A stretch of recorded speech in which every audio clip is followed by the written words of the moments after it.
Dá a tua contribuição aqui no programa de hoje. Paulo, eu conheço o Dom Bertrand, como eu disse no início do programa, há 30 anos. E sou testemunha desses 30 anos de uma postura muito coerente, muito patriótica, verdadeiramente brasileira e muito coerente, né? Acima de tudo, com os valores, os princípios, com tudo aquilo que ele acredita. E não por outra razão, Dom Bertrand, sempre muito leal ao irmão, Dom Luís, chefe da Casa Imperial, sempre foi a ponta de lança, né, da manutenção, da divulgação, da propagação do ideário monárquico e das contradições relativas ao regime republicano que se instalou no Brasil depois de 1889.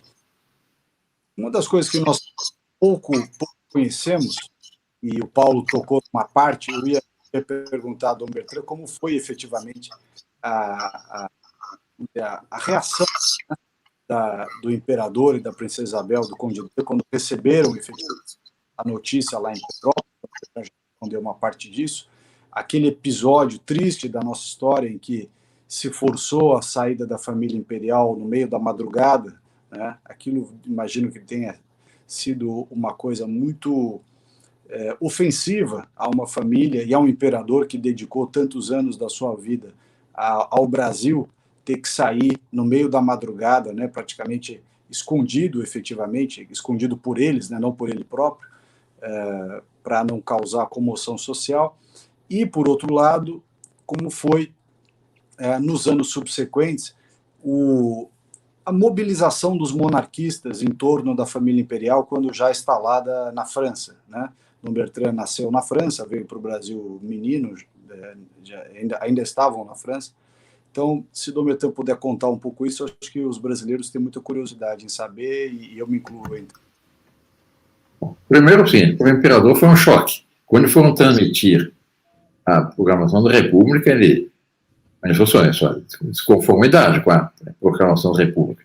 Depois, ele diz, eu não sou um negro foragido para me levar em presas para o exterior. Fui muito chocado.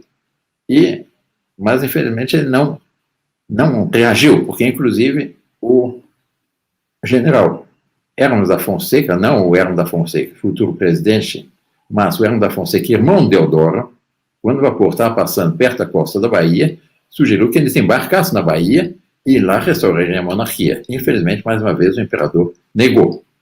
Essa é a triste realidade. Eu acho que hoje todos reconhecem que teria sido melhor que aceitasse a proposta do general Hermes da Fonseca, porque seria a coisa mais fácil do mundo. Os livros manuais de história militar dizem que a guarnição do Rio, que se rebelou, era uma parte pequena do exército, era um terço, pouco menos do exército nacional. E o exército nacional, em princípio, era leal ao imperador. Foi uma conspiração pequena de conspiradores, aliás, entre os quais estavam o avô do Fernando Henrique Cardoso, que sugeriu que fosse fuzilado o imperador. E isso o Deodoro, não, isso não. Essa é a realidade. Com relação à outra pergunta, é a questão da nossa formação e a questão toda da reação do povo brasileiro depois disso. O ministro Weintraub falou assim, é preciso apresentar a verdade. E essa experiência nós tivemos por ocasião do plebiscito 93. Por quê? O decreto número 1 da República, no seu artigo 7, previa uma consulta popular, que nunca foi realizada. Quando, cerca de 99 anos depois, na nova Constituição foi abolida a cláusula pétrea e foi convocado o plebiscito, nós não tínhamos meio, não tínhamos fome, não tínhamos dinheiro, não tinha nada, porque era proibido. Mas, em todos os debates que nós enfrentamos, em pé de igualdade com os monarquistas, não é só nós, príncipes, mas os monarquistas, em pé de igualdade os republicanos, e se apresentava para eles a verdade, inclusive do ponto de vista metafísico da monarquia, da superioridade da monarquia, fazia-se um plebiscito simulado e vencia a monarquia. Se tivesse havido condições para informar da verdade ao povo brasileiro a respeito da alternativa república e monarquia, certamente a monarquia teria voltado. está na índole do povo a monarquia. Ninguém vai dizer que Pelé é o presidente de futebol, nem que ninguém vai escolher o nome, o rei da panela, o rei dos pães, etc. Ninguém vai escolher o presidente do futebol, o presidente dos pães, o presidente da panela. Isso não, porque está a índole do povo, a hora natural das coisas é monarca. A primeira das monarquias qual é? É a família. Posição divina. O pai é rei, a mãe é rainha, os filhos são príncipes herdeiros. Essa é o natural. Uma fazenda é a mesma coisa. O fazendeiro é um pequeno monarca, limitado pelos seus vizinhos, etc, etc. E assim por diante até chegar à cúpula do Estado. Não adianta contrariar a ordem natural. Quer dizer, teoricamente, segundo a doutrina católica, graças a Deus sou católico, as três formas de governo são legítimas: monarquia, aristocracia e democracia. Por isso, na Santa Igreja, a Igreja é uma monarquia absoluta. O Papa tem direito até sobre todos os fiéis, independente do bispo, do vigário, etc. Na sociedade cultural de São Tomás, o ideal é uma fórmula mista, que some algo de monarquia, algo de aristocracia e algo de democracia. Foi a Revolução Francesa que aboliu essa realidade. E o espírito da Revolução Francesa, os positivistas, etc., e que falaram do poder supremo do povo, etc. Segundo a doutrina católica, o poder é uma derivação do poder de Deus. Essa é a verdade.